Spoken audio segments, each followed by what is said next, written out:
Bonsoir à tous. Éclairage cette semaine sur l'Inde à la veille des élections législatives alors que le climat pour les chrétiens se tend. À l'occasion de sa visite en France à l'invitation de l'aide à l'Église en détresse, Monseigneur Théodore Mascarenhas, évêque auxiliaire de Ranchi et également secrétaire général de la conférence épiscopale indienne, est notre invité. Et puis dans le reste de l'actualité en Centrafrique, que penser de l'accord de paix signé entre les groupes armés et le gouvernement? On aura le point de vue de Monseigneur Nestor Nongo Aziagbia, président de la conférence épiscopale centrafricaine. Mais avant cela, ce qu'il faut savoir sur l'Inde.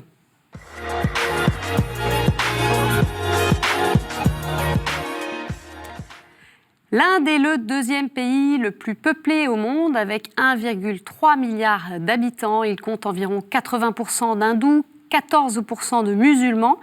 Les autres religions que sont le sikhisme, le bouddhisme, le jaïnisme, le zoroastrisme et le judaïsme représentent autour de 3,7%. Les chrétiens sont environ 2,3% de la population. Dans l'Église catholique coexistent les rites latins, syro-malabar et syro-malankar. Et parmi les évangélisateurs, il y a eu Saint François Xavier. La Constitution fédérale de 1949 reconnaît à tout citoyen le droit de professer et de pratiquer librement sa religion. Pour autant, une loi anti-conversion est en vigueur dans 7 États indiens, même si à ce jour, aucun chrétien n'a été condamné. Mais depuis les années 90, les chrétiens sont directement visés par des extrémistes hindous. On se souvient de la pire attaque dans l'histoire du christianisme, celle de 2008, dans l'État de l'Orissa, qui avait fait une centaine de victimes. Et l'arrivée au pouvoir en 2014 du BJP, un parti nationaliste hindou avec comme Premier ministre Modi, n'a pas amélioré le sort des chrétiens. Pourtant, le rôle de l'Église en Inde est essentiel, notamment dans l'éducation, la santé et le développement. On va en parler avec notre invité.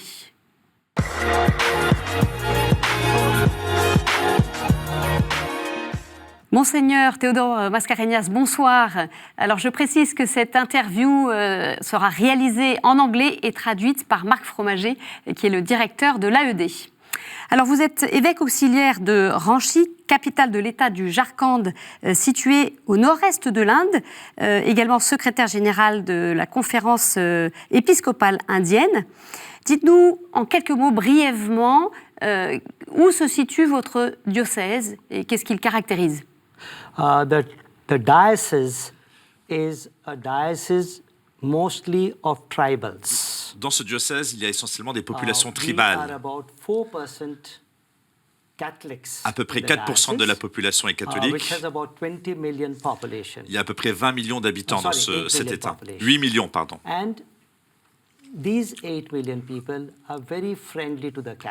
Ces 8 millions de personnes, la plupart, sont très sympathisants avec les chrétiens, même s'ils ne sont pas chrétiens eux-mêmes. La foi a été apportée par des missionnaires belges et nous leur sommes très reconnaissants de cela. Ils ont laissé une foi très profonde. Nous sommes également très heureux parce qu'à travers l'Église, ces personnes qui vivaient dans la jungle, personne s'en occupait. L'Église leur a apporté une éducation, des soins de santé et leur permet de trouver une plus grande dignité. Ce diocèse est le diocèse mère de 8 autres diocèses qui se sont subdivisés ensuite. Alors, on va parler de manière un peu plus globale sur ce qui se passe pour les chrétiens dans votre pays. Mais pour comprendre le contexte actuel, il faut faire un petit retour en arrière, que vous nous expliquiez quel a été le point de départ des violences envers les chrétiens en Inde. You see, the real challenge for the church has been le vrai défi pour l'Église en Inde, il y a le système de caste. Il y a les très riches, les hautes castes, et il y a les pauvres castes, et encore les basses castes. Les basses castes ont toujours été très pauvres. L'Église a commencé par être au service des plus pauvres. notamment à partir de l'indépendance. Naturellement, ce qui s'est passé, ceux qui avaient le pouvoir n'ont pas apprécié le fait que l'Église apportait de l'éducation aux plus pauvres, pour deux raisons. La première, ces pauvres devenaient de plus en plus éduqués, ils connaissaient leurs droits, ils commençaient à réaliser ce qu'ils devraient recevoir du gouvernement, ce qu'ils avaient droit. Le deuxième aspect, c'est aussi l'aspect financier et économique. Jobs, always, everywhere, are not many in number. Il n'y a pas assez de métiers pour tout le monde, il n'y a pas assez de positions. Les meilleurs emplois étaient pris par les riches ou par les hautes castes. Lorsqu'on a commencé à donner une éducation aux basses castes, eux aussi voulaient avoir accès à ces emplois. Et du coup, ça a fait une compétition pour les enfants des hautes castes. Et donc, il y a eu une espèce de haine qui s'est développée contre l'Église, parce que l'Église entraînait ce changement dans l'Inde. L'Église combattait ce système injuste et elle se battait pour les droits des pauvres. Et ça, c'est sans doute la racine de ce qui s'est passé ensuite.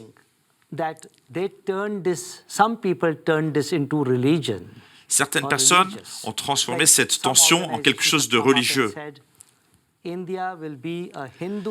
Certaines organisations ont dit que d'ici 2025, ce scénario-là, est-ce que c'est un risque qui est réel? Ce n'est pas un vrai risque, parce que la majeure partie de la population indienne est bonne, elle est tolérante. Mais on a vu ça en Europe, on a vu ça au Moyen-Orient, on voit ça aux États-Unis. Un petit groupe est capable de devenir violent. Ce petit groupe peut grandir et commence à répandre la haine. Et la haine, c'est comme un démon.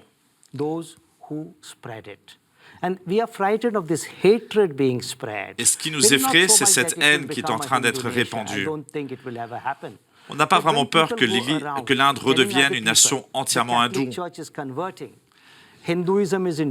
Ces groupes passent leur temps à dire que l'hindouisme est en danger, que les chrétiens cherchent à convertir tout le monde.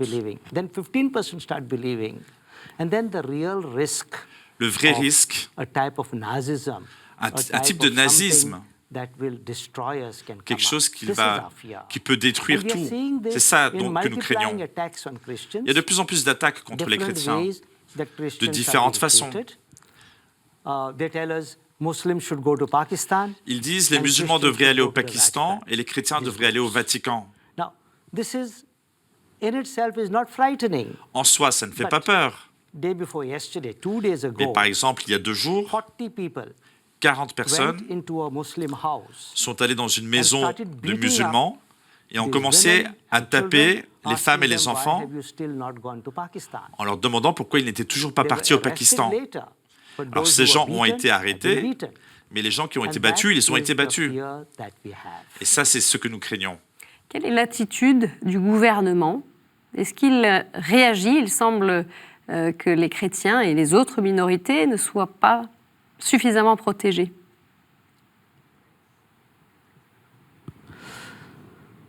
Ce qui se passe en fait, l'Inde est un très grand pays. Et dans un pays aussi grand, lorsque quelque chose se passe et que le gouvernement ne dit rien et que le gouvernement dit c'est simplement un petit problème local, là on est un peu inquiet. On ne peut pas dire que tout ça est organisé par le gouvernement, mais le gouvernement n'est pas attentif aux besoins des minorités. Et les minorités, du coup, se sentent en danger. Ces 2 dernières années, ces 2 à 4 dernières années, plus de 32 musulmans ont été tués parce qu'ils avaient simplement du bœuf avec eux. On a eu des attaques contre les églises. Des petits groupes chrétiens qui simplement priaient ensemble, qui ont été battus. Dans l'État d'Uttar Pradesh, dans ces 8 derniers mois, plus de 70 incidents contre les chrétiens. Ça finit par nous faire peur. On ne critique pas le gouvernement, mais le gouvernement ne réagit pas suffisamment. Vous avez d'ailleurs interpellé le gouvernement indien et pour votre État, en particulier du Jharkhand, en envoyant une lettre directement au Premier ministre Modi en 2017.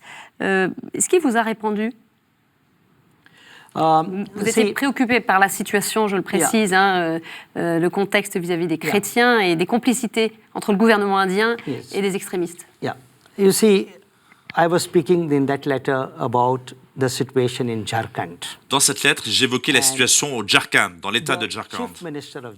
Et le gouverneur du Jharkhand,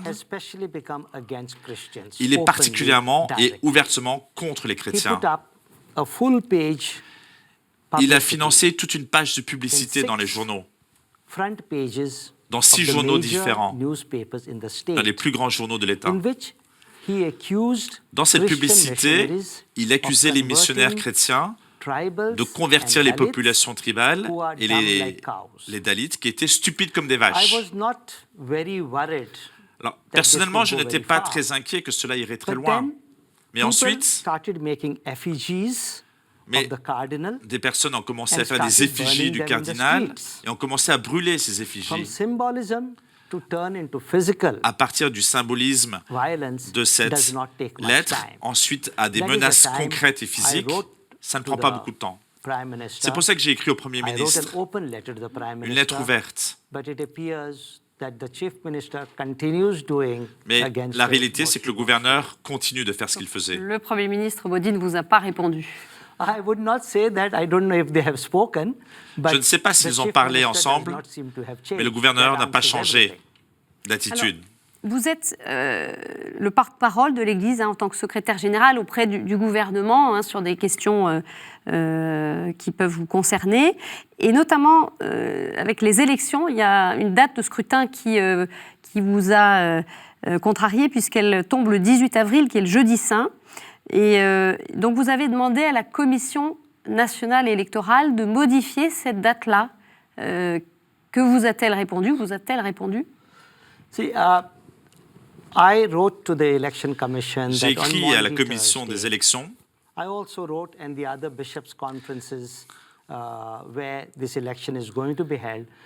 les évêques des différents États où cela est prévu ont demandé à ce que la date soit changée. Le système en Inde est très différent.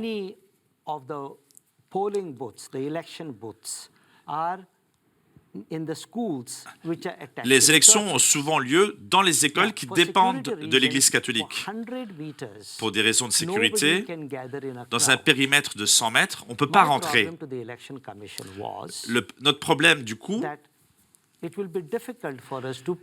ça va être difficile pour nous de prier le jeudi saint et d'avoir les élections au même endroit. Et donc, on a demandé à ce que ce soit une autre date.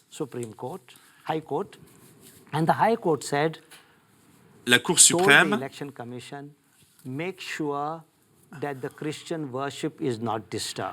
a dit « Faites attention pour que le culte, la prière des chrétiens ne soit pas dérangée par les élections. » Et j'ai été heureux de cette réponse. Ce n'est pas une question de sentiment religieux, c'est juste pour l'organisation pratique de la journée. Alors, à l'approche de ces élections législatives qui vont se dérouler sur plusieurs semaines jusqu'à fin mai, vous souhaitez être prudent dans vos propos, on peut le comprendre, mais qu'est-ce que vous pouvez nous dire sur le climat actuel concernant les chrétiens? Est-ce que vous avez l'impression que la situation se tend dans ce contexte particulier préélectoral? See, for us, it is not only about Christians. C'est pas simplement à propos des chrétiens. Notre souci, c'est le pays en entier. Nous, comme Église, on ne va jamais soutenir tel ou tel parti. Voilà, parce qu'on a des fidèles dans tous les partis. Ce que nous voulons un gouvernement qui respecte les droits constitutionnels pour tous ses citoyens. Nous voulons un gouvernement qui va prendre soin des pauvres. Nous voulons un gouvernement be partners with us qui sera in partenaire bringing avec up the nous people. pour aider les gens. We want a government that promotes peace and Nous harmony. voulons un gouvernement that qui stops promeuve division. la paix et l'harmonie dans la That is société. what we are saying. Ça, c'est ce que nous We voulons. want everybody to go and vote. This is the first thing. Nous voulons que That tout le monde aille citizens voter, bien sûr. perform their duty to vote. C'est But leur we are devoir not de going to citoyen. tell anybody, vote for this party or Nous n'allons don't pas vote donner for de this consignes party. de vote. We are putting basic principles. Nous mettons Of en a avant clean les government, principes de A base good government, pour un bon a gouvernement, government that is secular, un gouvernement that promotes séculier peace and qui harmony, promeut la paix et and that l'harmonie protects the minorities. et qui protège les minorités. Est-ce que vous diriez pour autant que c'est plus compliqué pour les chrétiens en ce moment? Est-ce que, même depuis l'arrivée de Modi au pouvoir en 2014, la situation s'est dégradée vis-à-vis des chrétiens? It is difficult to say whether it is worse or not, but we C'est are difficile de dire si la situation s'est détériorée ou pas, mais nous avons peur. We are a small minority. We are just Nous sommes 2%. une petite minorité, 2% de la 2.3%. population, And 2,3%. that vote does not count. They will Et get ce a nombre few ne compte pas. members of parliament. On aura quelques membres de So parlement. if we go by the vote count, Si on va par we le are nombre de nothing. votes, on ne peut pas influencer, we believe mais nous in croyons a Hindu majority. que la are majorité secular, hindoue, la They are plupart sont tolerant, séculiers, ils sont and we tolérants, know they will take care of us. et eux vont prendre This soin is de our nous. hope, C'est and notre this is what espérance. we believe. C'est ce que nous croyons. Il y a aussi, en dehors des violences réelles, physiques, des attaques d'église à l'égard des chrétiens, il y a aussi d'autres actions qui nuisent à l'Église. Je pense notamment à la difficulté pour les missionnaires d'avoir des visas. Vous êtes notamment, vous, intervenu dans des cas pour 13 missionnaires qui risquaient d'être expulsés. C'est de plus en plus difficile? What I would say is Ce que je dirais, c'est que the physical violence is much lesser la violence physique a than the diminué. other violence that is happening in terms of legal laws, L'autre violence, legal c'est plutôt methods, sur le plan judiciaire, taking des and méthodes pointing légales. out to Christians. I will give you the example of the state of Jharkhand. Je vais vous donner quelques exemples dans l'État The de chief Jharkhand. minister chose 88 non-governmental organizations. Le gouverneur a choisi 88 all ONG, Christians, toutes chrétiennes, and began investigations against this et a commencé anti-terrorist une enquête act sur toutes ces organisations, income tax, notamment on sur state leurs CID, flux financiers. to make it very difficult for us to run our activities. L'objectif, c'est de rendre la This is gestion de much nos more institutions dangerous très than physical difficile. violence. Pour nous, c'est Because beaucoup if plus there is physical dangereux violence, we que can show this les is violences happening. physiques. But when you start doing this type of things, life becomes a little more Parce que difficult là, for us. la vie This devient is vraiment one. difficile pour nous. The second thing is La seconde chose, whether we can stop this violence or not stop this est-ce que nous violence. pouvons arrêter We cette don't violence know. We ou live pas? in God's hands. Nous ne savons pas. We are Nous confions ça à confident Dieu. that God will take care Nous of sommes us. confiants que Dieu I va prendre keep on soin de telling nous. when you asked me about the visas of Par exemple, sur la question des people visas being expelled.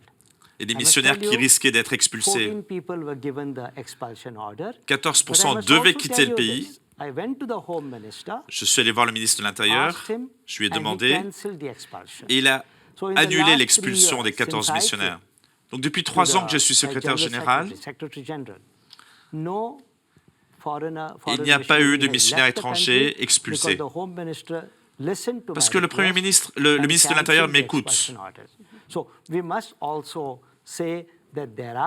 Donc il faut aussi dire que dans le gouvernement, il y a des gens qui nous aident et avec qui on travaille. Le problème, c'est l'atmosphère créée par certaines organisations. Et c'est ça qui rend la situation Vous parliez difficile. justement de ces tracasseries administratives notamment, hein, qui peuvent être vraiment des freins à vos actions. Je pense à l'affaire qui a touché votre diocèse à Ranchy concernant les missionnaires de la charité. On en a parlé dans la presse ici, des missionnaires qui ont été arrêtés pour une affaire d'adoption illégale. Quelle a été l'issue de cette affaire? You see, this is a very, very painful incident. Cet incident a été très douloureux. Ça m'a beaucoup touché. Moi, j'ai rencontré cette sœur et j'ai vu l'injustice dont elle était la victime. Le cas est très simple. Il y avait cette fille qui n'était pas mariée, qui a été jetée de sa maison parce qu'elle était enceinte, parce qu'elle avait eu un enfant. the sisters of Mother Teresa took care of Les her. sœurs de Mère Teresa s'en sont occupées. When she gave birth, she was crying that she has spoiled her education. She's a 19-year-old girl. Elle a 19 ans. that Quand she elle a had accouché, spoiled her elle était en future, train de pleurer spoiled en her disant life, qu'elle who avait will look gâché after sa the vie.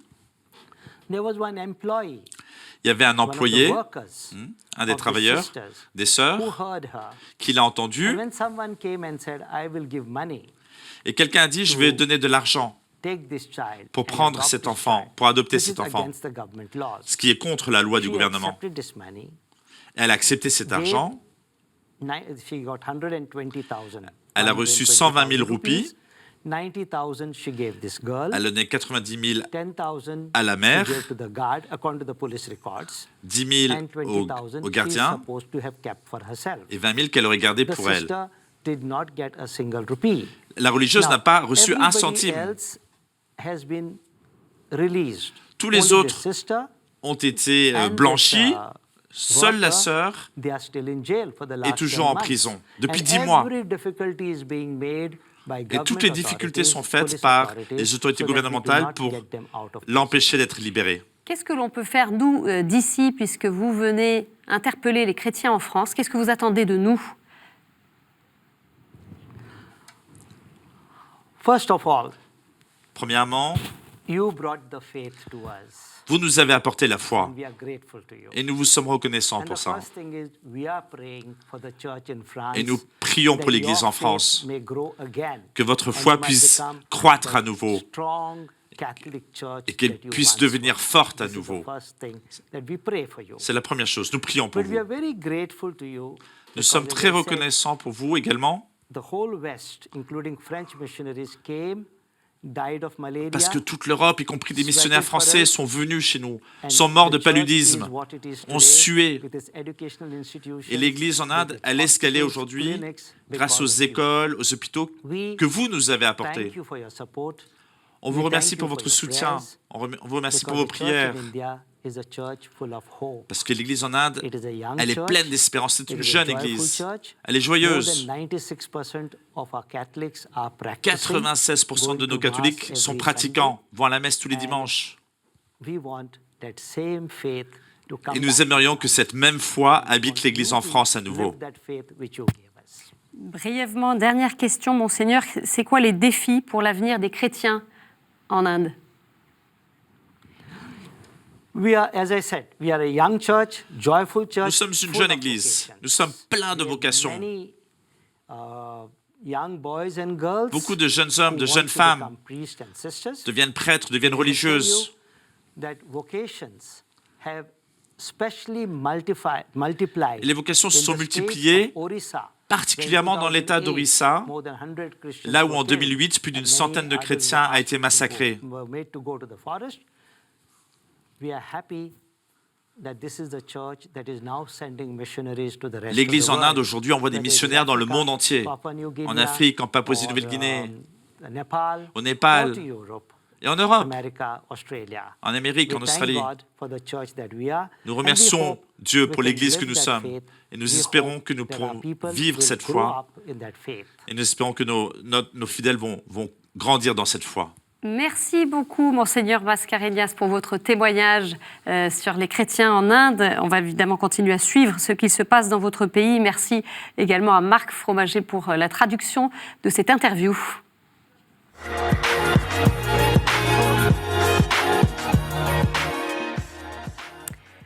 On a retenu dans l'actu des églises cette semaine à Bangui, alors que le nouveau gouvernement dit inclusif et contesté par l'opposition et la société civile, on revient sur l'accord de paix signé avec les 14 groupes armés le 6 février dernier à Khartoum, capitale du Soudan. Ce n'est pas la première tentative pour tenter de mettre fin à la crise qui touche la Centrafrique depuis plus de 6 ans. Il s'agit en effet du 8e accord de paix. Alors en quoi celui-ci est-il différent? Voici ce qu'en pense Monseigneur Nestor Nongo Aziagbia, évêque de Bossangoa et président de la conférence épiscopale centrafricaine. Il répondait aux questions de Gabriel Kerry. Le présent accord de paix ratifié à Khartoum, signé à Bangui le 6 février dernier, est le meilleur accord de paix depuis le début de la crise. Parce que de mon point de vue et à l'analyse du document même, c'est un document qui est complet, qui met au cœur la victime et ne cherche pas simplement à partager le gâteau avec les différents responsables des groupes armés. Des mécanismes ont été mis en place pour une sortie effective de la crise. Ce qui reste maintenant, c'est l'application de ces mécanismes et leur suivi. Les mesures visant l'impunité ont été rejetées. Donc, les auteurs de crimes sont responsables de leurs actes. Tôt ou tard, ils devraient rendre compte de leurs actes devant la justice. Donc, à cela, j'estime que c'est un accord qui est équilibré. Toujours en Afrique, au Kenya, plus d'1 million de personnes risquent la faim et la dénutrition. L'alerte a été lancée par les évêques du pays via l'agence de presse Fides. En mars, selon les contrôles effectués par l'Église, le gouvernement, les ONG et les moyens de communication locaux, l'insécurité alimentaire concerne plus d'1 million de personnes. La sécurité alimentaire s'est détériorée suite au manque de précipitations l'an dernier, provoquant des récoltes inférieures à la moyenne, mais aussi une reconstitution insuffisante des ressources des pâturages. Les températures supérieures à la moyenne ont asséché des digues, des puits et d'autres sources d'eau. Par conséquent, la récolte est très limitée, le bétail en danger et la production de lait très maigre. Cette crise hydrique et alimentaire met en danger la paix et la sécurité et pourrait accentuer les luttes entre agriculteurs et bergers. Les évêques lancent un appel pour l'envoi aux populations touchées de nourriture, d'eau, de compléments alimentaires et d'aliments pour le bétail. Et puis en Asie, un autre pays est touché par une période de sécheresse, les Philippines. Près de 7 millions de personnes sont privées d'eau à Manille, la capitale et ses environs. Face à cette crise inédite, Monseigneur Taglé, l'archevêque de Manille, a invité le 20 mars tous les fidèles à une prière nationale pour demander la pluie. Cette prière va être distribuée dans toutes les paroisses et récitée quotidiennement et lors de la messe dominicale.